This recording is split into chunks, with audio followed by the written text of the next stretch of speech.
যে একজন নববছরের ছাত্রীকে সকেট বোমা মেরে দিয়েছে, সেই জায়গায় দেখলাম যে তৃণমূল বিধায়ক হুমায়ুন কবির তিনি খামে করে কিছু অর্থ সাহায্য করতে চেয়েছিলেন। এমন অবস্থায় এরকমই একটা অর্থ সাহায্য করা কেমন হয়ে দেখছিলেন? দেখুন, হুমায়ুন কবির সাহেব গিয়েছেন, সমবেদনা জানাতে গিয়েছিলেন, এত পর্যন্ত ঠিক ছিল। তিনি গিয়ে যদি বলিষ্ঠ কণ্ঠে বলতেন যে আমাদের দলে যে সমাজ বিরোধীগুলো আছে, আমাদের দলে যে খুনিগুলো আছে, আমাদের দলের যে মানবতা বিরোধী লোকজন আছে, তাদের ঘাড় ধরে জেলের মধ্যে ঢুকাবো, তার ব্যবস্থা করছি, তাহলে না তামান্না খাতুনের পরিবার হুমায়ুন কবির সাহেবকে যেভাবে গ্রহণ করেছিল আরো বেশি আপ্যায়ন করতো। দুর্ভাগ্য, তার পরিবর্তে জানি না দিদির নির্দেশে না দাদার নির্দেশে বা তৃণমূলের নির্দেশে খাম নিয়ে গিয়ে তার মাকে কিনতে হয়তো চেয়েছিল। তার মা জবাব দিয়েছে, তার পরিবার জবাব দিয়েছে। আমি স্যালুট জানাই তার পরিবারকে, যে সবার পরিবার তৃণমূলের মতো শিরদাঁড়া বেঁকানো পরিবার নয়, এর পরিবার শিরদাঁড়া যুক্ত পরিবার। দেখে জবাব দিয়েছে যে আমার মা, ওনার মা বলে ডাকি, বিয়ের 15 বছর পরে বাচ্চাটি হয়েছে, মানে স্বাভাবিকভাবে আদরের বাচ্চা। আর বাচ্চাটির মধ্যে অনেক অত্যন্ত ট্যালেন্ট ছিল। ওর পিতা হচ্ছে, তামান্না খাতুনের পিতা হচ্ছে মাইগ্রেন্ট লেবার, উড়িষ্যাতে কাজ করে, ফেরির কাজ করে, প্রচুর কষ্ট হয়। মেয়ে বলেছিল বাবা আব্বা আমাকে একটু বড় হতে দাও, আমি বড় হয়ে কাজ করবো, তোমাকে ফিরিয়ে নিয়ে চলে আসবো। মানে এত তামান্না, এত আশা ছিল। বাবাকে ঘরে রেখে, মানে আব্বাকে ঘরে রেখে নিজে খাটবে, মেহনত করবে বাপ মাকে সুখে শান্তিতে রাখার জন্য। সেই মেয়েটির জীবন নিয়ে নিল, আর তাকে তার মেয়ের লাশের দাম জিজ্ঞাসা করতে, মানে লাশের টাকা দিয়ে হচ্ছে। যোগ্য জবাব দিয়েছে। এখন হইচই হচ্ছে, তৃণমূল কংগ্রেস ব্যাকফুটে যাচ্ছে, ব্যাকফায়ার হয়েছে। এখন হয়তো ধামাচাপা দেওয়ার জন্য, ড্যামেজ কন্ট্রোলের জন্য দেখলাম হুমায়ুন কবির সাহেবকে একটা শোকজ নোটিশ দিয়েছে। ওই রকম শোকজ নোটিশ সকাল বিকেল ভরতপুরের হুমায়ুন কবির সাহেবকে দিচ্ছে, অনুব্রত মন্ডলকে দিচ্ছে। কি লাভ কি হবে? এসব ভাবে শুধু মানুষের কে ধামাচাপা দেওয়ার জন্য, ড্যামেজ কন্ট্রোলের জন্য এগুলো দিচ্ছে। চরম ভুল কাজ করেছে। সুইটেবল টাইম ছিল না ওটা। যদি মনে হতো আর্থিক সহযোগিতা করার দরকার, ওই ক্যামেরার সামনে নয়, পরবর্তী কোনো সময়ে গিয়ে তাকে দেওয়া দরকার ছিল। হ্যাঁ, মাইগ্রেন্ট লেবার, অনেক আর্থিকভাবে দুর্বল আছে পরিবারটা, কিন্তু এখন দরকার কিভাবে শাস্তি পাবে, অন্যায়ের বিরুদ্ধে ঐক্যবদ্ধ হয়ে লড়াই করতে হবে, সেটা একবারের জন্য মনে শব্দ উচ্চারণ করেনি। ফলে যেভাবে তার মা রিয়াকশন দিয়েছে, আমি স্যালুট জানাই তার মাকে। মানে এই শোকজ করা মানে আই ওয়াশ করা বলছে। হ্যাঁ, আর কিছু না, ড্যামেজ কন্ট্রোল হয়ে হচ্ছে। তৃণমূলের বিধায়ককে প্রত্যাখ্যান করেছে রাজ্য সরকারের, কেউ বলছে রাজ্য সরকারকে দূত হিসাবে পাঠিয়েছিল, রাজ্য সরকারের মুখকে মানে আপনি সততার চড় মেরেছে, এইসব অনেক চর্চা হচ্ছে। ওই রাজ্য সরকার ফাপড়ে পড়ছে, বলছে একটু একটা শোকাজের চিঠি দিয়ে দাও, ওকে বলে দাও তুমি শোকাজের চিঠিতে চুপচাপ থাকো। এই হতে পারে। প্রত্যেকটা নির্বাচনে আমরা দেখছি যে রাজ্যে, আমাদের রাজ্য ছাড়া ভারতবর্ষে আরো রাজ্য রয়েছে, তেমন ভাবে আমরা কোনো হিংসা দেখি না, কিন্তু পশ্চিমবাংলায় নির্বাচন হলে হিংসা হবে, মানুষের প্রাণ যাবে। এটাকে আপনি কেমন ভাবে বলছেন? এটা তো রাজ্য সরকার চাইছে বলে হচ্ছে। পশ্চিমবাংলায় নির্বাচন হবে আর রক্তপাত হবে না, এটা তৃণমূল কংগ্রেস চায় না। 2011 সালের পর থেকে যে কটা নির্বাচন হয়েছে আপনি দেখুন, মারামারি আছে। সামান্য একটা মাদ্রাসার ম্যানেজিং কমিটি নির্বাচনে, অভিভাবক প্রতিনিধি নির্বাচনে তৃণমূল কংগ্রেসকে বোমগুলি, পিস্তল, পুলিশের সহযোগিতা, গুন্ডামস্তানের সহযোগিতা নিতে হয়। সামান্য একটা মাদ্রাসার পরিচালন কমিটি, ঢোলারহাটে মাদ্রাসার পরিচালন কমিটি নির্বাচনে আমরা 6-0 তৃণমূলকে পরাজিত করতাম। কিন্তু শুধু বোমগুলি, পিস্তল দিয়ে শিক্ষকদের উপর অত্যাচার, বিরোধীদের উপর অত্যাচার করে সার্টিফিকেট নিয়েছে। তা নিয়ে অবশ্য আইনি লড়াই চলছে। কিন্তু ব্যাপারটা হচ্ছে এদের নির্বাচনে হিংসা হবে না, রক্তপাত হবে না, এটা তৃণমূল চায় না। আর কোরআন করে বলছি, নির্বাচন হবে, মুসলমানের লাশ পড়বে না, নির্বাচনটাই বৃথা। গণতন্ত্রের উৎসবটাই ঠিকভাবে হবে না পশ্চিমবাংলাতে। তৃণমূল চায় না গণতন্ত্রের উৎসব হবে আর মুসলমানের রক্ত হবে না। নাহলে বলুন না, উপনির্বাচন হলো, ইলেকশন হলো, তার আগে প্রচার হলো, ততক্ষণ পর্যন্ত ওখানকার মানুষ শান্ত ছিল। কিন্তু খবর পাচ্ছি ওখানকার ব্লক প্রেসিডেন্টের নির্দেশে এগুলো হয়েছে। ব্লক প্রেসিডেন্ট সহ্য করতে পারলো না, কালীগঞ্জের মুসলমানরা শান্তিপূর্ণভাবে থাকবে। আমি কোড আন কোড বলছি, এটা মানে ঝুনু না কি নাম আছিল ব্লক প্রেসিডেন্ট একটা, ও উস্কানি দিয়েছে, খবর আমার কাছে আছে। ওর মা বলেছে, আমি ওর মায়ের আমি নিজে ওখানে ছিলাম, ওনার মা আমাকে বলেছে, আমি শুনেছি যে ওই ব্লক প্রেসিডেন্ট এদেরকে ফুসিয়ে এই কাজটা করিয়েছে। তাহলে ওই ব্লক প্রেসিডেন্টের অসুবিধা হচ্ছিল যে একটা নির্বাচনে গেলে মুসলমান এখনো মরল না। হয়তো কালীঘাটের অসুবিধা হচ্ছিল, একটা নির্বাচন হলো মুসলমানের রক্ত দেখতে পেলাম না, এই নির্বাচনটা তাহলে ঠিক ভুল হচ্ছে, নির্বাচন হয়নি। তাহলে কি করতে হবে? তখন হাতে সার্টিফিকেট পায়নি আলিফা নামে যে ভদ্র মহিলাটি জিতেছেন, এখন জিতেছে, হাতে জিতার বিজয়ী সার্টিফিকেট পায়নি, তার আগে যে একটা খুন করে দিতে হলো। তো মুসলমানরা কবে বুঝবে? পিছিয়ে বর্গের হিন্দুরা কবে বুঝবে? আদিবাসীরা কবে বুঝবেন দলিতরা কবে বুঝবেন আপনাদেরকে টুল হিসেবে, পলিটিক্যাল টুল হিসাবে ব্যবহার করা হয়?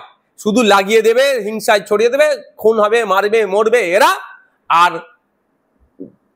চেয়ারে বসে থাকবে নেতার ছেলেরা, নেতার মেয়েরা। এটা যতদিন আপনারা বুঝতে পারবেন এইভাবে খুন হবে। ওই যে 8-9 মাস 10 মাস মতো বাকি রয়েছে, তার মধ্যেই সামনে বিধানসভা ভোট রয়েছে। ইতিমধ্যেই বাংলার রাষ্ট্রপতি তিনি বলেছেন যে এই বাংলার যিনি রাজ্যপাল তিনি পশ্চিমবাংলার রাষ্ট্রপতি শাসনের সুপারিশ করেছেন। তো আপনি কি মনে করেন যে 26-এ বিধানসভায় রাষ্ট্রপতি শাসন করে বাংলায় ভোট করা উচিত?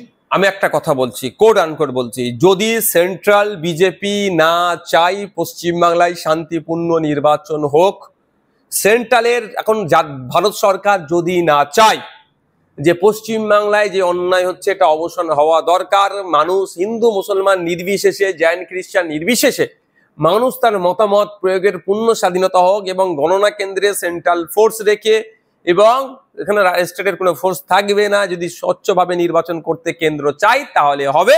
আর নাহলে আপনি আমি যতই চিৎকার করি না কেন কিচ্ছু হবে না। কারণ আমি বলবো এটা যে বিজেপি, সেন্ট্রাল বিজেপি যত এখানে শুভেন্দু বাবুরা চিৎকার চাচামেচি করুক না কেন, ওই ধরনের দিলীপ বাবুকে মাঝে মধ্যে পাঠিয়ে দেবে, ঠিক সুসম্পর্ক আছে ওর, সম্পর্কে কোনো তিক্ততা হলে এদেরকে পাঠিয়ে সম্পর্ক ঠিক আবার প্যাচ আপ করিয়ে নেবে। না হলে বলুন যেভাবে অন্যায় করেছে একের পর এক, 26,000 চাকরি বাতিল, যারা এই চাকরি বাতিলের সাথে যারা যুক্ত তাদের পুরো ক্যাবিনেটকে ধরে জেলে রাখা দরকার ছিল। এই আমাদের অভয়া বোনকে যারা খুন করলো, সিবিআই বলছে নাকি ওই দিন ওই করিডোরে 54-55 জন যাতায়াত করেছে, কজনকে জিজ্ঞাসাবাদ করেছে। সিবিআই কে পরিচালনা করে? স্বরাষ্ট্র দপ্তর পরিচালনা করে, তার সেন্ট্রাল স্বরাষ্ট্র দপ্তর পরিচালনা করে। তারপরে হচ্ছে না কেন? বিজেপি চায় না, বিজেপি চায় না পশ্চিমবাংলায় তৃণমূল দুর্বল হোক, আর তৃণমূল চায় না সেন্ট্রালের বিজেপি দুর্বল হোক, একে অপরের পরিপূরক। সুতরাং আপনি যদি বলেন 356, 355 ঘোড়ার ডিম, কিচ্ছু হবে না। 356, 355 আমাদের আইওয়াস হবে, যদি না ভারত সরকার চায় পশ্চিমবাংলার এই অন্যায়কে বন্ধ করার জন্য ঠিকভাবে করা, কি বলে আপনার, নির্বাচন করা। যদি না ইলেকশন কমিশন অফ ইন্ডিয়া চায় যে আমি স্বচ্ছভাবে নির্বাচন করব, তাহলে এই 355, 356 দিয়েও কিছু হবে না।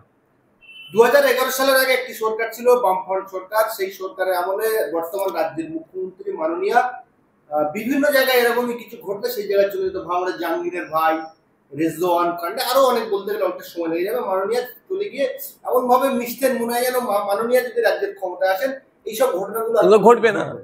এবং শুধু তাই নয়, এমন ভাবে তিনি বলতেন যারা অন্যায় করেছে তারা ক্ষমতায় আসলে বিচার করে সব কটাকে জেল খাটাবে। কোথায় এখন প্রিয়াঙ্কা টুডির বাবা অশোক টুডি? কে সে কোথায় আছে, কোথায় ঘুমোচ্ছে, কোন জেলের ভাত খেচ্ছে সে? রেজওয়ানকে যারা খুন করলো, যে অফিসার গুলো খুন করলো যুক্ত ছিল, তারা কোথায়, কোন জেলের ভাত খাচ্ছে? বলেছিল 2011 সালের আগে গল্প শুনিয়েছিল ক্ষমতায় আসলে ওয়াকফ সম্পত্তি উদ্ধার হবে। এই মুহূর্তে প্রায় 76,000 বিঘা ওয়াকফ সম্পত্তি বেহাত হয়ে আছে। তৃণমূল ক্ষমতায় আসার পরে আরো বেশি ওয়াকফ সম্পত্তি বেহাত হয়েছে। তৃণমূলের নেতারা, মন্ত্রীরা, পঞ্চায়েতের নেতারা, পৌরসভার নেতারা ওয়াকফ সম্পত্তি লুটে খাচ্ছে, একটা উদ্ধার করতে পেরেছে? এখন তামান্না খুন হয়ে গেল, মমতা ব্যানার্জির উচিত ছিল আমি মনে করি একজন মহিলা হিসেবে তার পায়ের পাশে গিয়ে দাঁড়ানো। সেটা তো দূরের কথা, একটা টুইট করে তিনি দায়িত্ব ছেড়ে দিলেন। তাদেরকে গ্রেফতার করা হয়েছে, তারা যে ভোট পরবর্তী হিংসায় তাদের নামও আছে, এমনকি হুমকি দিচ্ছে সেরকম। আরে বাবা, এরা তো এটা একটা অর্গানাইজ ফোর্সকে মমতা ব্যানার্জি বিভিন্ন জায়গায় নিয়ে রেখেছে। গুড মুসলিমকে এরা পছন্দ করে না। যে যত ভালো বোম বানতে বাঁধবে মমতা ব্যানার্জির কাছে, সে তত গুড মুসলিম তৃণমূলের কাছে। আপনি বলুন, খেয়াল আছে আইপিএস ডক্টর হুমায়ুন কবির সাহেব মিনিস্ট্রি পেয়েছিলেন, কতদিন তাকে রেখেছিল?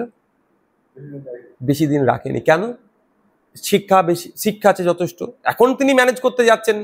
এখন এই ভূমিকা তার প্রশ্ন, তাকে এই ভূমিকা নিয়ে সমালোচনা করছি কেন?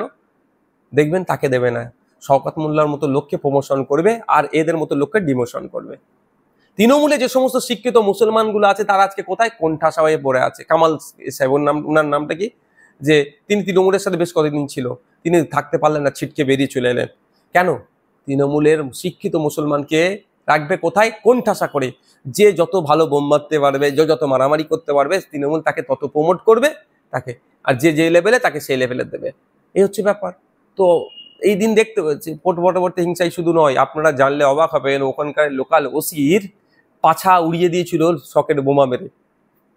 এরা যুক্ত আছে, যত রকম অন্যায় হয় এরা ওই এলাকাতে এরা যুক্ত আছে। সবেতে এরা যুক্ত আছে, তারপরে এদেরকে কেন ধরেনি এতদিন? জানছে এরা তো রত্ন তৃণমূলের তো এরা রত্ন, তৃণমূলের এরা গুড লিস্টে আছে, কারণ এরাই তো বুথ দখল করবে, এরাই তো মারামারি করবে, এরাই তো কোনটা করবে। তো এদেরকে যদি জেলে ভরে দেয় তাহলে তৃণমূলের হয়ে লড়াইটা কি করবে? আর মুসলমানরা বুঝতে পারছে না যে কেন এদেরকে ব্যবহার করাচ্ছে, এদেরকে অশিক্ষিত করে রেখেছে। তামান্নার আম্মু বললো তামান্নার আম্মু, যারা খুন করছে তারা সহিত দূরের কথা আঙুটা ছাপ দেয়, মানে কি বুঝতে পারছে? যদি এরা যদি পড়ালেখা করতো আর খুন করতে যেত তাহলে ধরা পড়বেই, তাহলে কি ক্ষতি হবে, তাদের লাইফটা শেষ হবে। করতো, আর যদি পড়াশোনা করতো অন্তত এই সচেতনটা থাকতো, বৃহত্তর খুন করতে, তাহলে তৃণমূল পরাজিত হবে। তৃণমূল জেতার জন্য মুসলমানকে দিয়ে মারে যাচ্ছে। এখানে উত্তরপ্রদেশে বিজেপি মুসলমানকে মারে, পশ্চিমবাংলায় তৃণমূল মুসলমানকে মারে। উত্তরপ্রদেশের বিজেপি ধর্মীয় পরিচয় যে মারে হিন্দু, আর যাকে মারে সেটা ধর্মীয় পরিচয় হচ্ছে মুসলমান।